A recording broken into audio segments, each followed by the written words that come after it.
ఎవడు కొడితే mind blank అవుతుందో వాడే పండుగాడని పోకిరిలో డైలాగ్ ఉంటుంది. అట్లాగే ఎవరి పేరు చెబితే పాకిస్తాన్లో సుస్సు పడుతుందో ఆయనే నరేంద్ర మోడీ. ఎందుకంటే తీవ్రవాదుల వెన్నులో వణుకు పుట్టించాడు. అట్లాగే పాకిస్తాన్ సైన్యానికి నిద్రలేని రాత్రులు గడిపేలా చేస్తున్నాడు. ఒకప్పుడు భారత్లో తాము చేయించే దుష్కృత్యాలకి, తాము పంపించే తీవ్రవాదులు చేసే ఘాతుకాలకి సెలబ్రేషన్స్ చేసుకుంటూ, కేకులు కట్ చేసుకుంటూ, బిర్యానీలు తింటా పండగ చేసుకున్నటువంటి పాకిస్తానీ సైన్యం, ఐఎస్ఐ తీవ్రవాద ముఠాలు ఇప్పుడు ఇక్కడ చెయ్యాలంటే వణికేటటువంటి తీవ్రవాదుల్ని చూసి వాళ్ళల్లో విరక్తి పుడుతున్నటువంటి వేళ ఒక 10 మందిని పోగేసి చిట్ట చివరికి ఎట్టకేలకు హిందూ ముస్లిం వివాదాలు సృష్టించడం కోసం ప్రయత్నించి అడిగి మరీ చంపించినటువంటి పాకిస్తాన్కి ఇప్పుడు ఒంటరయ్యింది.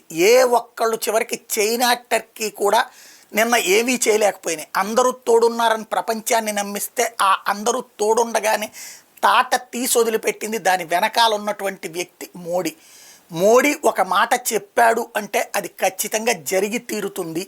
తగిన బుద్ధి చెప్తాం అని అంతకుముందు చెప్పాడు. ఈసారి మూలాలకి బుద్ధి చెప్తామని చెప్పాడు. చివరికి జైషే మహమ్మద్కి సంబంధించినటువంటి చీఫ్ కుటుంబమే 10 మంది లేచిపోయారు. వాడికి వాడే ప్రకటించుకోవాల్సి వచ్చింది. అందులో నేను లేకపోయానని బాధపడాల్సి వస్తే నువ్వేం బాధపడక్కర్లేదబ్బా, ఈసారి నీ సంగతి కూడా తెలుస్తాడు అన్నటువంటి విషయాన్ని అక్కడ పాకిస్తాన్ వాళ్ళే చెప్తున్నారంటే అర్థం చేసుకోవచ్చు మోడీ ఏ విధంగా ఉండను. అట్లాగే ప్రపంచవ్యాప్తంగా ఏ ఒక్కళ్ళు భారత్ని ఏలెత్తి చూపెట్టలేదు. పైగా పాకిస్తాన్ని సంయమనం వహించమని చెప్తున్నారంటే మోడీ సత్తా ఏంటో ప్రపంచానికి అర్థమైంది.